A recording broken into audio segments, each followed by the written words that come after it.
Tuning in to the online broadcast network, AFTERBUZZ TV. Over 20 million weekly downloads in over 150 countries, and your #1 source for after-show entertainment.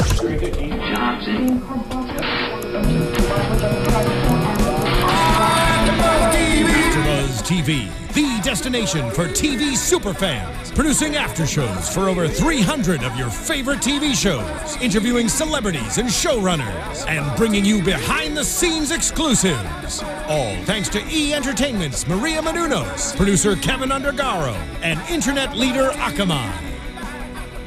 Now, let the buzz begin! Welcome, ladies and gentlemen, to another...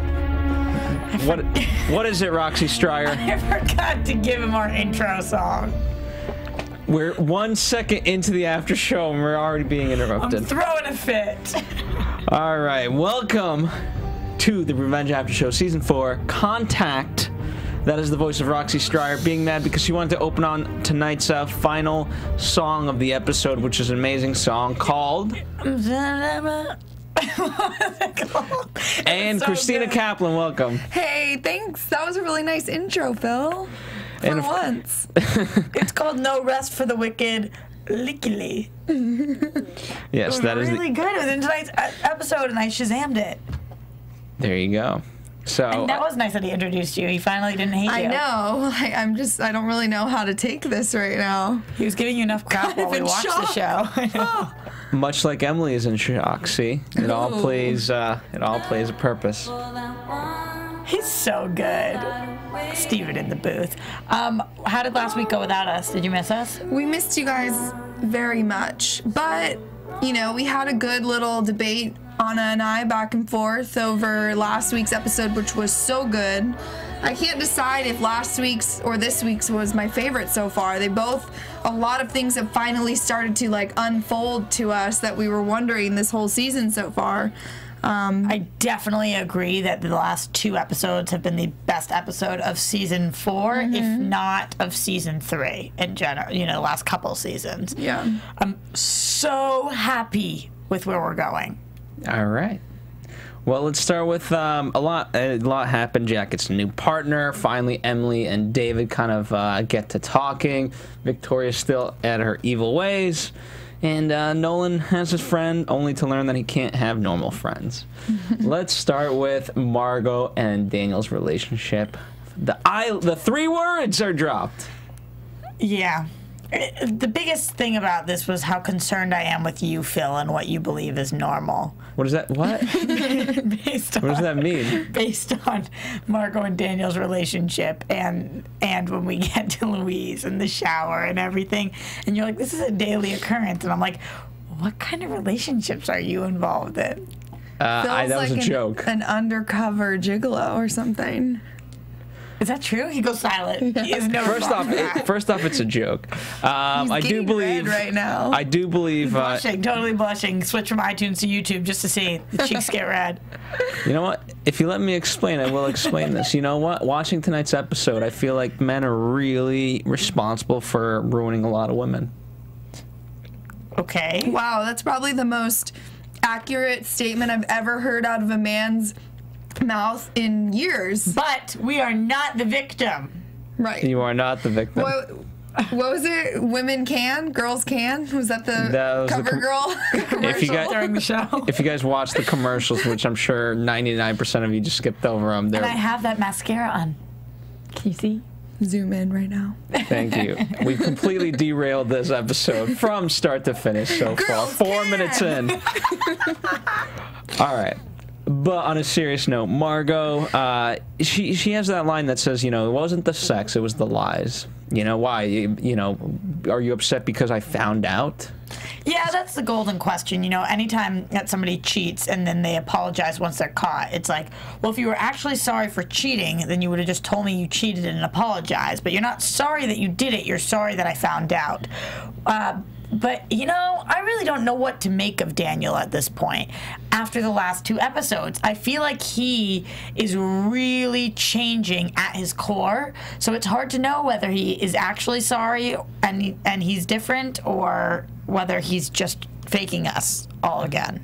Well, we saw tonight he kind of started to realize that really the root of all of his issues lies within his mother. And he may have realized that in past seasons, but now it's kind of really coming to, you know, light for him, because Margot said she loves him, and apparently he feels the same way, but can't say it back to her because he feels like he's closed off everyone. She says, "I love you," and he says, "I can change." Yeah. No, I can do better. I can do better. Yeah, I can do better. Yeah. The words that every woman wants to hear when you say that you love them. I mean, come on, dude. But it was sincere. Why can't we accept that on the face? You know, he's saying, you know, that he does love her, and he's saying that simultaneously as well as apologizing. Well, I don't know if he does love her. I don't know if he does. Does he love Emily? Because he's going back to the well, second episode in a row, and it could be obviously that, I mean, the two of them have great chemistry, and so it's like we got to start writing stuff for these guys. Yeah, here's the deal. I think that I know my last two favorite scenes, so last episode and this week, have both been the Emily Daniel scenes. They're unbelievable. Obviously, Josh and Emily have been dating in real life for a very long time. Their chemistry is fire on and off screen, so it's just reading really well to the audience. Do I want Daniel and Emily to end up together? No, that was not the game plan, but it's undeniable that when they're on screen together, I'm like, ooh, what's going on, you know? So it's really strange. I'm glad that they're writing these scenes in. I feel like it's what's been missing. Does he actually feel for her, or is that a little bit of Josh seeping through? I don't know. I feel like a little part of him is always going to love Emily, because I know that he really truly did love her in that whole relationship. Whereas maybe we talked about it, Anna and I, last week, that, you know, did she really ever love him, or was it all kind of a big facade? So she was just harsh in the elevator scene last week? Yeah, I don't know.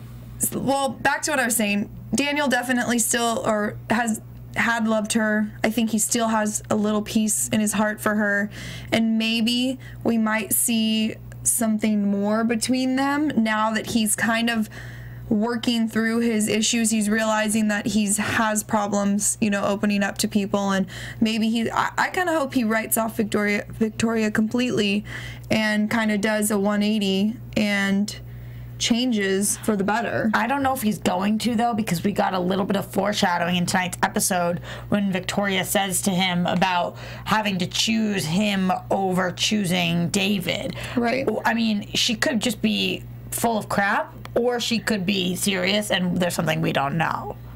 Yeah, absolutely. Before we fully dive into Victoria, let's talk. Do you guys buy that? You guys laughed when Daniel saw the note from, quote, Margot, and was like, ooh, yes, shower. Let's well, it was from Le Marchal. It was from Le Marchal, but do you guys think, as if he was really smarter, he would have known, like, okay, this is not, because you said, Roxy, that this is not the way she would write a note. First of all, you moron. Think about the last interaction you had. You honest to gosh think that she's going to be in the shower naked waiting for you? Like, what? That's every man's dream, Yeah. to win an argument in that way. Of course it is, but what an idiot. Like, are you guys all stupid? There's just no way. So that's one thing. No woman would write that. And well, I guess somebody did, but no woman that he was actually dating. No sane woman. And then for him to think that, like, this the whole thing that his woman would do that, because that's not how Margot speaks. Like, let's wash off our dirty sins or something. What did it even say? I don't remember. Let's wash away our worries. Wash away our worries. It was like, does that sound like the girl? You should know her by now. I mean, she's in love with you, and you're supposedly maybe She is a in love great with writer. her. That was just such crap. I was like, Daniel. It's not that I didn't buy it because he's an idiot, obviously, time and time again. But I was like, oh my God, men, all of you. You know where he should have known? I feel like, I don't know. I feel like as soon as she put her hands around him, you should know the difference between Margot's hands and her And then hands. she was You would kissing think the so. neck, and he was like into it. Like, know your girlfriend's lips, know her hands, know her writing, know her actions. See, I think this was done more for the TV show aspect, not necessarily because Daniel is that dumb. You know what I mean? I think it was. It turned you on, is what you're saying? No, I think that they made him look like an idiot for the show, for that direction of the scene. And You know? in that moment, did you think, what percentage chance did you think there was that he was going to sleep with Louise?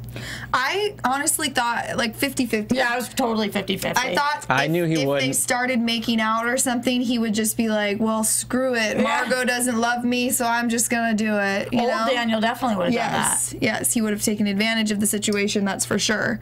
But he took I'm his glad hits. he didn't. He took his hits, and she said, you know, I'm the only person in Manhattan that doesn't judge you, blah, blah. You're not even with your mother.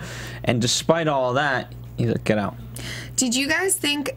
Because this is what I thought when during that little scene where she was saying all that stuff and he was yelling at her to get out.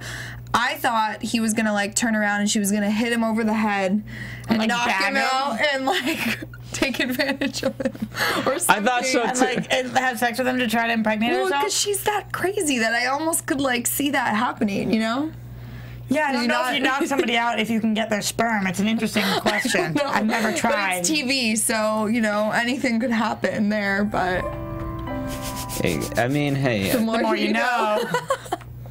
I think an easier way to, you know, that they need like some sort of sample, and he needs to go down to the clinic and then take the sample. All right. That's much more plausible to me in terms of how to get it. What's up with Louise's mom? So we find out tonight that she was in the hospital for a bit. And so I'm assuming she's dead because we're seeing images of her. because she said Louise put her there. Louise put her there, right? So I don't know. Or maybe she's, I mean, do we think she's dead? She's pretty much dead. Yeah, I think that's what they're inferring by having this, you know. She says, you never came and visited me. Visited in the past tense, meaning you couldn't anymore.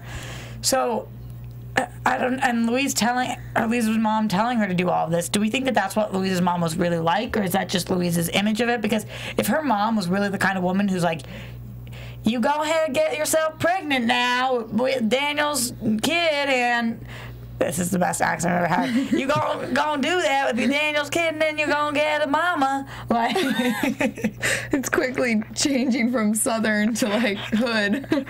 I hope casting directors aren't watching this right now, Roxy. I do a real good Southern accent, don't I? No, but seriously, she goes, if that's the kind of mom that she was, I kind of understand why Louise Ellis is so messed up in the head. You have a lot. There's definitely a lot of moms that, I mean, how many like pageant moms are so. Yeah. And right, there's the show. There's a show, Dance Moms, that's just based around this type of parenting. Right, but it's starting to all make sense about Louise having control over her finances more. We were curious what was going on. So is there no dad in the picture either? Is her... Well, you heard what Nolan said to her when they were in the bar. He said something about being the Southern Kennedys, and then she said, oh, well, my mother was no Jackie O. Yeah. So obviously, and then we know that her brother is running for office. So obviously that family is very... What's his name? Lyle? Lyman. Yeah. Very well-to-do in the South, apparently. So... Can you do the accent? Oh... Phil? Go on, Louise. Go get pregnant by Y'all need to relax right now before we continue this after show. Y'all know what I'm saying? All right. Y'all come back now, you hear? We're butchering it. Oh my God, we just made so many The enemies. only Southern accent I can do is Southern California. All right. Let's talk about obviously Margot's pissed off at Lulu. Yes. As Lulu's mother Are we calls liking her. this nickname? Lulu. It's better than Louis. It's Louise. Anyway. Yeah. Yes. And a couple of great lines. One being, why can't I just have normal friends, from Nolan? And of course, from Nolan, and this might apply to tonight, how many drinks did it take for us to be good at our Let's see how many drinks it takes for me to be good at my job. And I said, I test that every day of my life. it's whiskey in here. Revenge. Kidding. It's a joke. Or is it? Can you guys laugh a little bit so I don't feel like such... Nope. Okay, good. Let me suffer by myself. No, I thought that Nolan, this was classic Nolan, pulling out the lines, the one-liners that are so funny and perfect for what's going on. We're getting back to his regular hair. We're getting back to his regular sound. We're getting back to his regular sidekickiness. So I'm loving Nolan's character right now. Another line that I liked tonight was when he was talking to Jack and he's like, "Don't cry for me, Sargentina." Yeah, I know. It's great. It took me a couple minutes. I was like, oh, Sargentina. No, I think, yeah, I agree with Roxy on that I really like where Nolan's character is right now. Obviously, he just went through that really tough time with the whole interview and everything, and now he's kind of coming back to his normal self and with all the one-liners and stuff that we love. Although I feel really bad for him still because he's totally screwed. Yeah. I think that Margot is going to change that, though. Obviously, at the end of the episode when he told Emily, you know, he's got a little missile coming for Victoria, I'm assuming that has to do with Louise and whatever he found. Dude, those photographs were creepy. Those were creepy. They were really weird. Even the Photoshop ones? Yeah, also, we should hire her to do Photoshop stuff for us. They were all so awkward. It was like with a hot air balloon in the background and like Eiffel Tower in the background. So weird. So weird. So weird. Well, it's just, I mean, I guess if nothing else for Nolan's benefit, they just need to illustrate just absurdity. Because if it was just a normal picture of them at the Hamptons, then it's like, oh, that just happens to be a real picture. Whereas if they're in a hot air balloon, they're in the Eiffel Tower, then it's like, clearly they didn't go there. Yeah. You never know with them. You know? But even so, just like what? No, but even so, just the fact that, okay, here's someone who is befriended Victoria, that's an enemy. What's an enemy? Louise? Yes. Anyone who's like siding with Victoria is an enemy. You know who's a worse enemy though? Margot. Now you've made an enemy out of me. Yeah, but now they're not enemies anymore. Oh, I thought Stephen was playing dramatic music. I know. I think it's just the screening room next to us. No, I think they are enemies, Margot and Louise. No, they are. Yeah, that's what she was saying. But now Nolan and Margot and Nolan are not enemies anymore. No, they're not enemies anymore because Nolan's like, oh crap, this girl is jacked up. Yeah, Margot was right. Yeah. And I've got to say, I'm starting to question Nolan's judge of character these days. He just, not these days, always actually. Yeah. It's like, oh honey, you surround yourself just with the most difficult people. Yeah, but how? I mean, in this world how are you supposed to judge people? Yeah, everyone's with their true colors. Something. With their true colors, how are you gonna know their true colors? He needs to do. Please and thank you. Yeah, it's good. Shine Belt it out. through. Go ahead. See your true colors. How about this? That's why we love you. Isn't that how it goes? Yeah. Oh. All right. I feel like we just. I feel like colors. By who though? I think it was in Mulan. Was it Mulan? I don't actually know. All right. And the only way that ties into this show is that it's an ABC thing / Disney. All right. I feel like if anything, then if you guys want that, we just need to create a oh my God, I'm gonna stab all of you. Where is this from, Steven? Cyndi Lauper. So it doesn't tie into anything in any sort of way. You were also in Mulan. You were completely off. All right. Oh God, I wish we could erase the last 30 seconds. I think it's been more like 2 minutes at this point. Yeah. All right. Phil, our fearless leader, tie us back in. Okay, in that case, just if nothing else, work with our fans and create a list of a series of questions for anyone that comes into the Hamptons. Like, are you with Victoria, Margot, or this person? Okay. Do you have a history of? It's like on Walking Dead when they go and they ask you, "Have you ever killed anybody? Why? Have you ever killed a person?" Like they ask you all these questions. That's what you need to do in the Hamptons now. Somebody walks in and they're new and they're like, "Have you ever killed anybody?" All of these things. You've got to answer a series of questions before I can trust you. Yeah. And then we need to hire a lie detector to be like, "What's the eye movement? How many times are you swallowing?" Like there's all different things. So yeah, that would definitely help Nolan out a lot. I learned that from Bachelorette. I watch too much television. I'm excited that another ABC show. Plugs. But yeah, I'm excited to see Nolan kind of be on his own storyline, and now obviously towards the end ties back into Emily, because it's going to help her out. Yeah, absolutely. This whole David Clark coming back thing, although at first I was skeptical of it, it's made a lot of storylines for the people that I like, such as Nolan.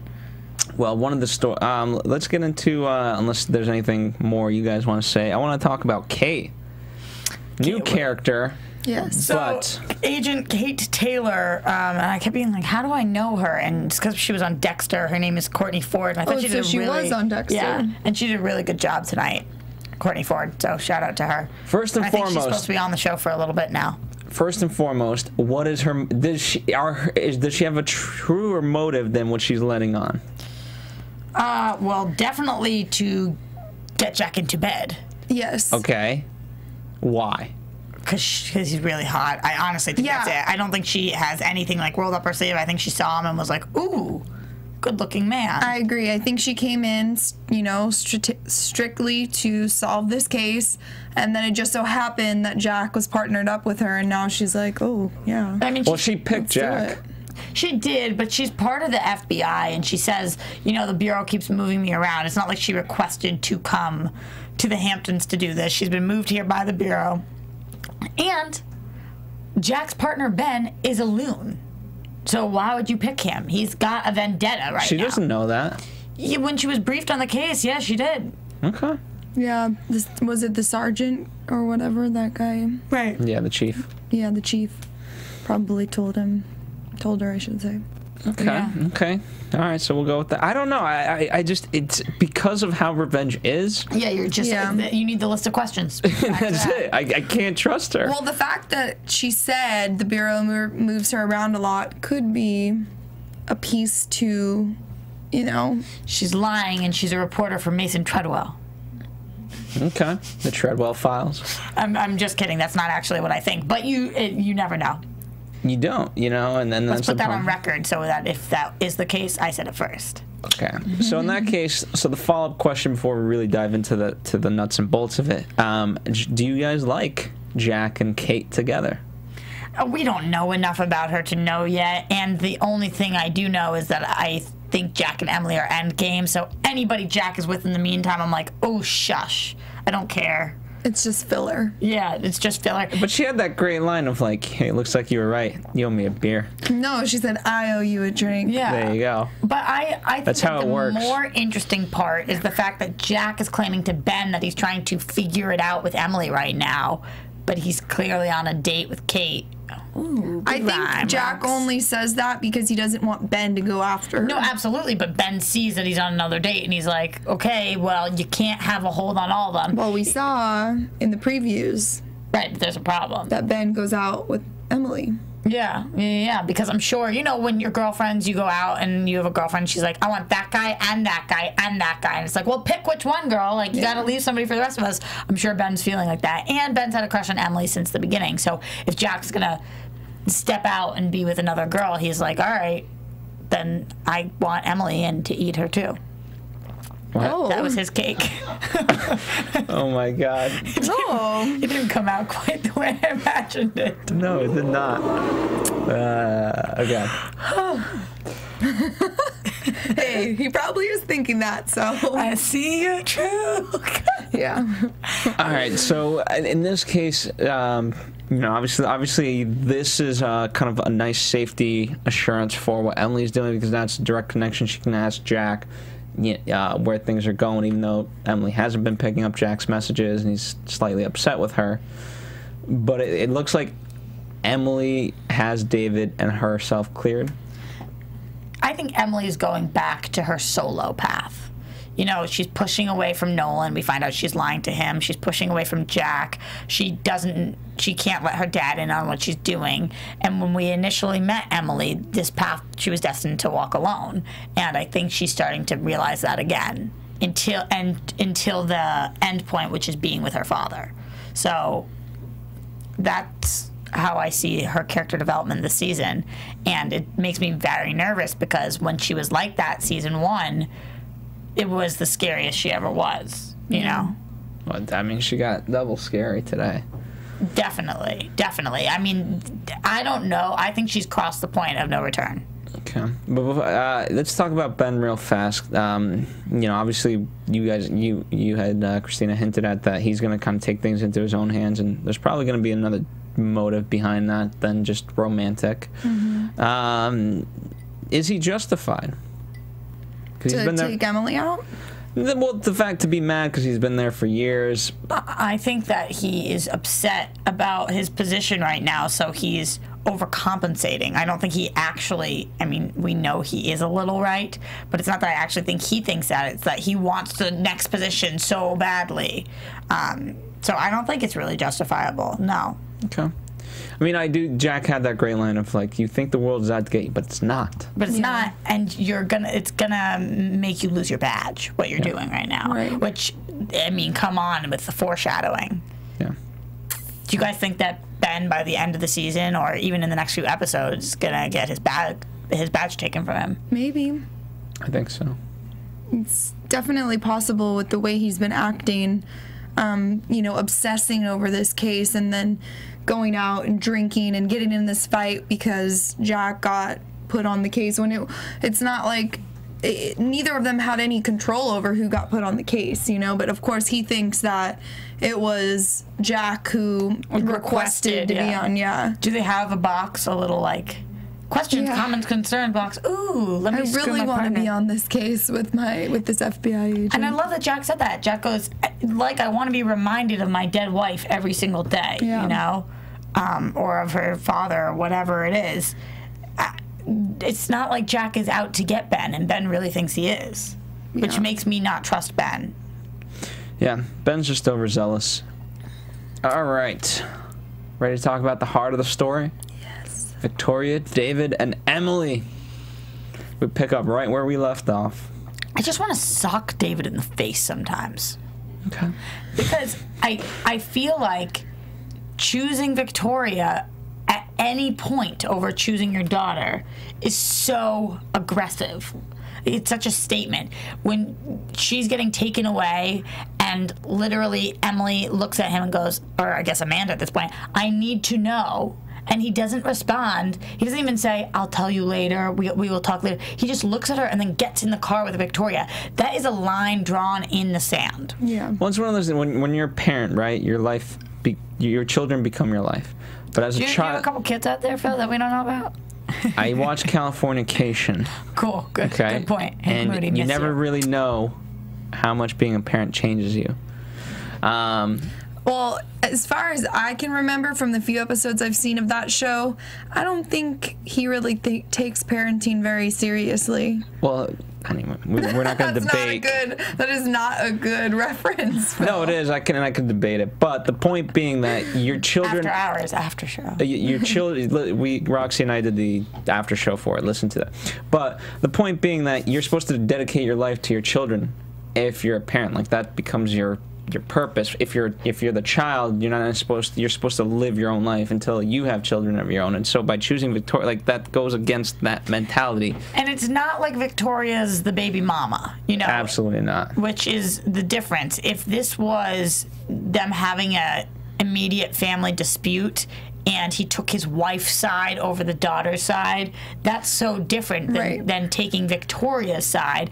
And like you were talking about, Christina, when we were watching, and I love the point that you made about how they're kind of flashing back to when Emily feels like he's choosing Victoria when she's, I don't know, maybe 7, and now we're in the current day and it's all happening again.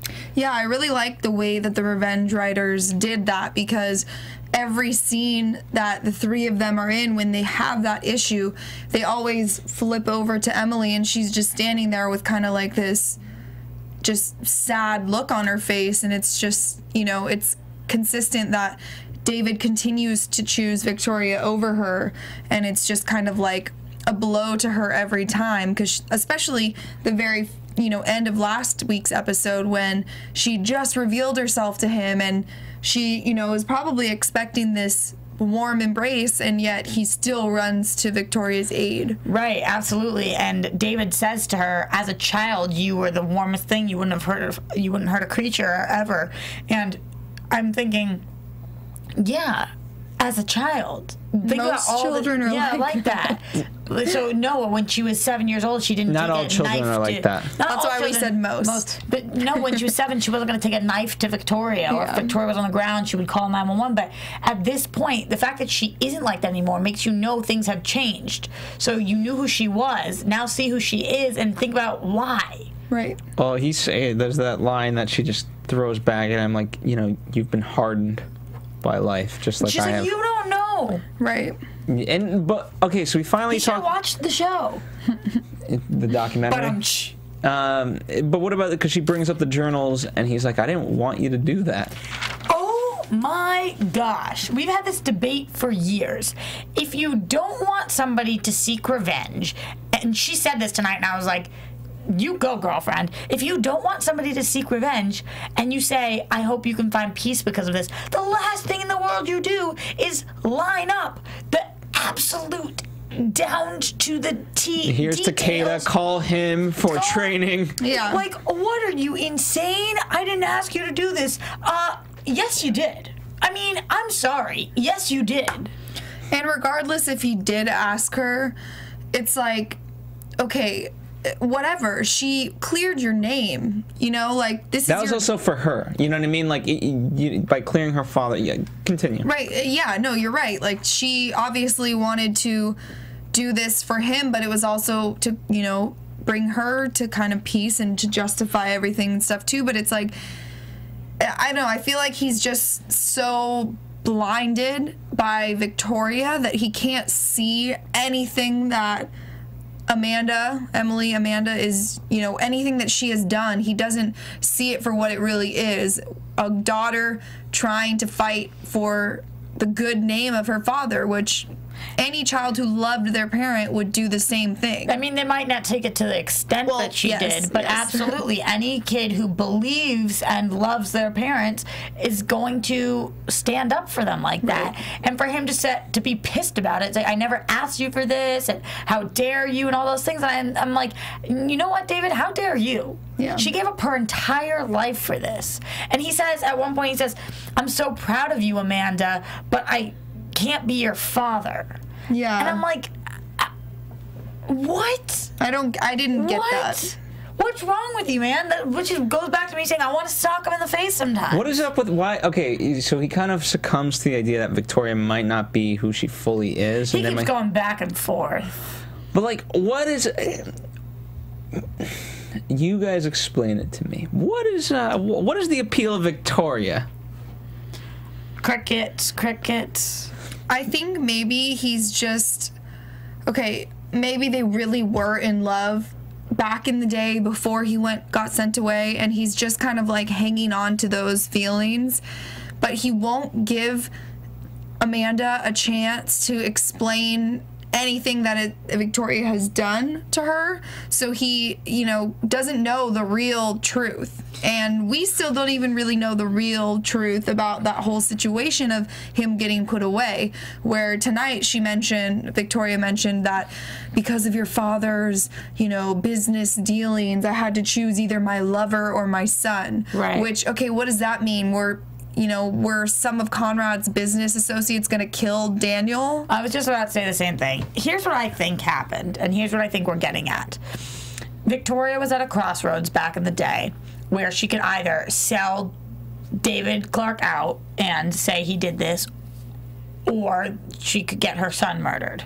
So she chose, and I don't know why, but obviously it has to do with Conrad's antics, she chose to have her son live and sell David Clark out, which means she probably was actually in love with him at one point. I think that at least as capable as Victoria is of love. Because when we look in the flashbacks, nothing Victoria did was evil, you know. Even though she was taking David away from Emily, it's not like she was putting cyanide in her Emily's cereal or whatever, Amanda's at the time. So I don't think she was evil then. I think she turned evil down the road. The more time she spent with Conrad, the more the initiative came into play, the more time her back was against the wall, all of these things. Now, she is not the person she used to be. None of these people are the people that they used to be. But it was... At least Victoria had a choice to where she got, as opposed to Emily, who didn't really get to choose. I mean, she did get to choose part of her path, but... Do we buy the fact, like, could she really not have taken care of Amanda after all this? And it could have been, like, a charity thing? Like, hey, you know what? This is the man responsible for this terrible terrorist act, but you know what? His daughter is an innocent child in all of this, and so we're going to take care of the little girl, and we're going to teach her to be an upright citizen. Well, why would she have done that, though, except for the fact that David was her lover, which Conrad was, like, not okay with, obviously, because it was her husband. So I don't think she... I mean, Charlotte was a love child, and... But David didn't know that. And didn't Conrad not know that? Yeah, Conrad didn't know it, yeah. Love child. But eventually he still loved Charlotte. He accepted that fact. Not really. Not really. Yeah, because remember, didn't he, like, say to her I remember in the last season, he said some really mean things to her. That she got on tape, remember that whole thing? Yes, like, basically, like, you're not even my child, you know, kind of stuff. Absolutely. So, I don't know. I back to the whole, you know, what is the lure with Victoria? I mean, she's really, I mean, she's so evil, she unplugs her own heart rate monitor just to break up that. And almost gets shocked, yeah. She is definitely willing to go to great lengths to keep David in her clutches. I just hope that he can see, you know, her true side sooner rather than later, but I don't understand what her true side ultimately is. I can't even, like, that's the part. Well, Daniel said tonight, you know, you hate being alone, which I think honestly, I think that's the only reason why she's with David right now, is because he clearly is, you know, blinded and in love with her, so she, you know, is gonna hold on to him because she doesn't want to be alone. I really don't think that she truly loves him.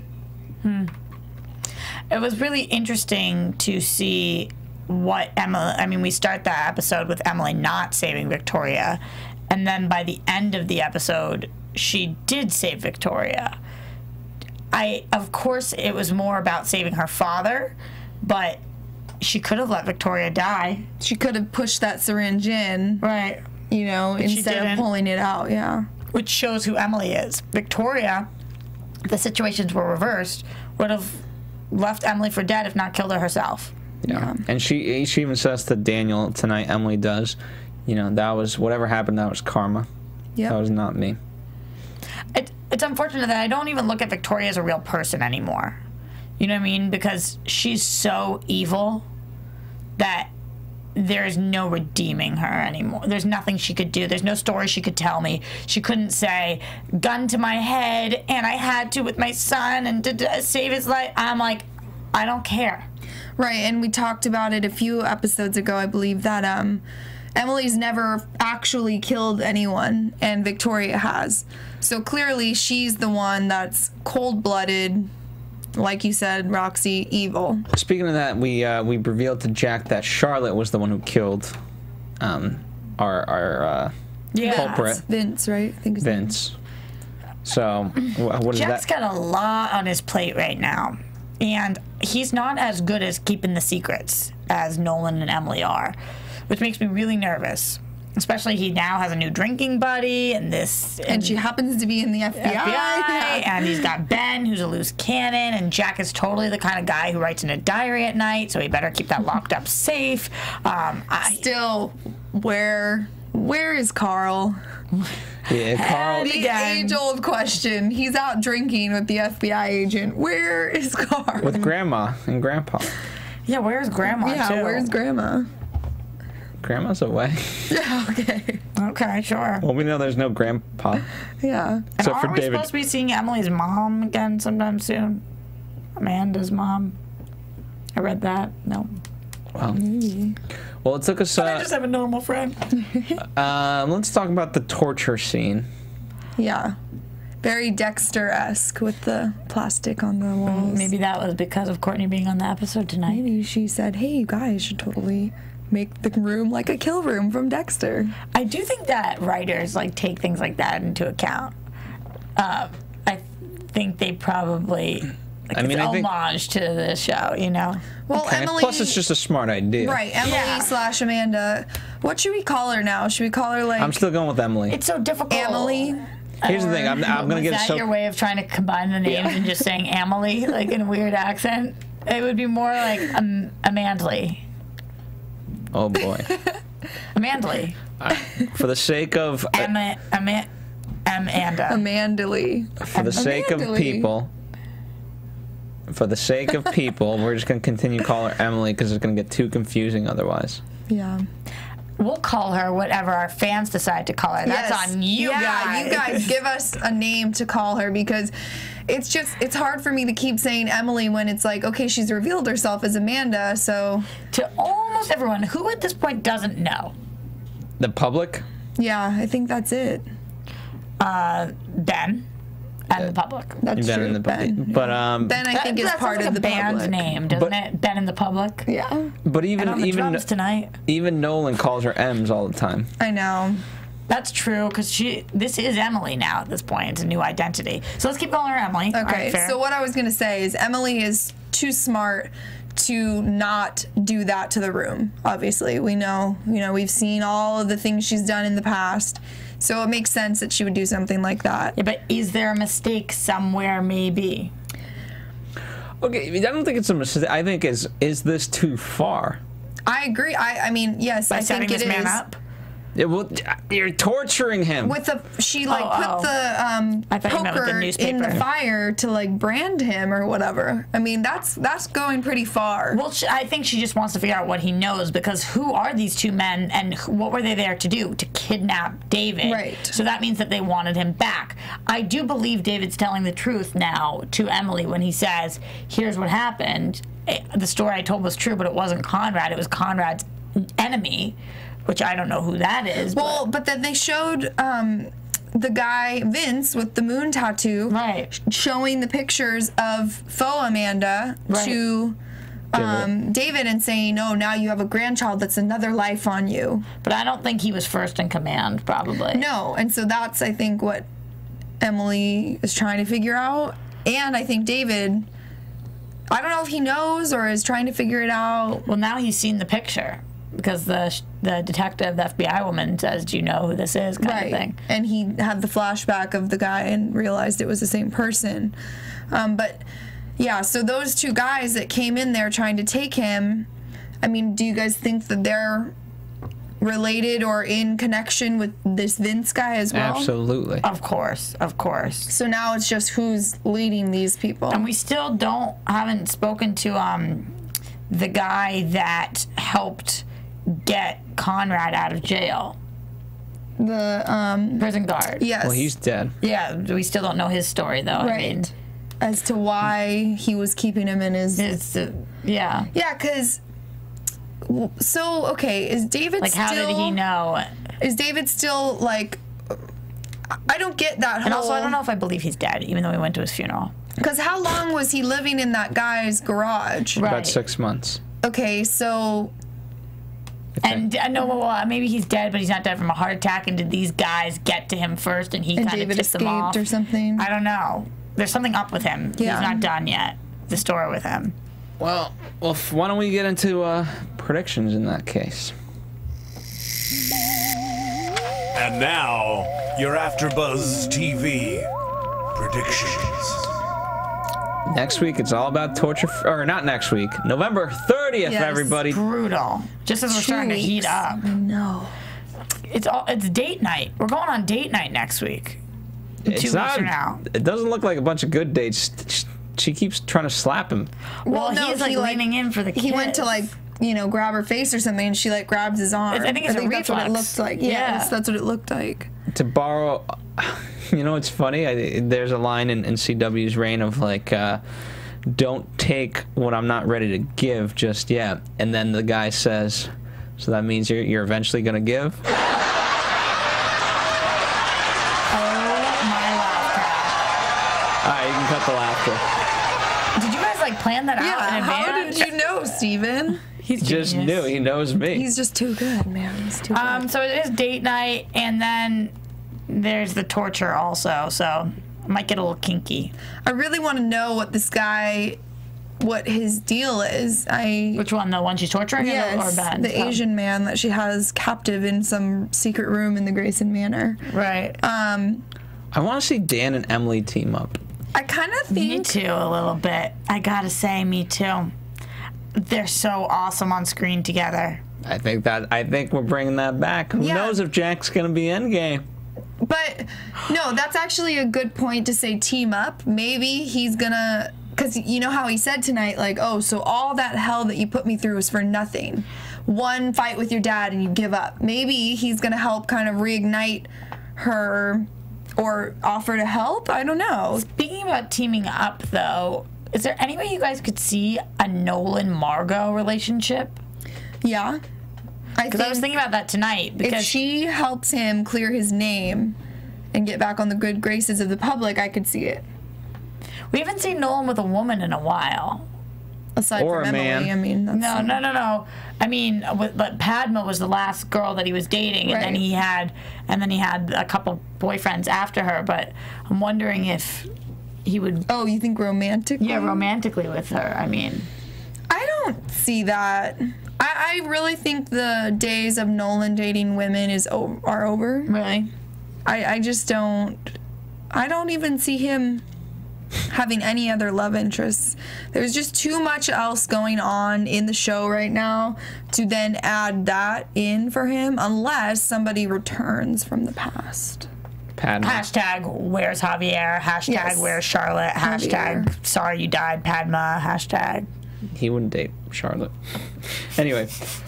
Oh my God, worst relationship ever. All right. Ever. Thank you guys for joining us yet again for another Revenge After Show. In the meantime, for the 2-week hiatus that we have, Roxy Striar, where can people find you? True colors. You At the local karaoke bar. Great. You can find me at Roxy Striar everywhere. Local karaoke. Okay. And you can find me on Instagram or Twitter at Tina Cap. All right. And big congrats to Christina Kaplan on her new job as the sideline reporter for The Los Angeles Defenders. Woo! And you can find us at AfterBuzz TV, AfterBuzzTV.com. And sorry for the moments of derailing the show. Hopefully you guys forgave us. Such a good outro. It really is. And we'll see you in 2 weeks. Happy Thanksgiving, everybody. For those of you listening in real time, ask. Bye. From executive producers Maria Menounos, Kevin Undergaro, Phil Svitek, and the entire AfterBuzz TV staff, we would like to thank you for listening to the AfterBuzz TV network. To watch or listen to other after shows and post comments or questions, be sure to visit AfterBuzzTV.com. I'm Sir Richard Wentworth, and this has been a presentation of AfterBuzz TV. Buzz you later. The views expressed herein are those of the hosts only and do not necessarily reflect the views of AfterBuzz TV or its owners or principals.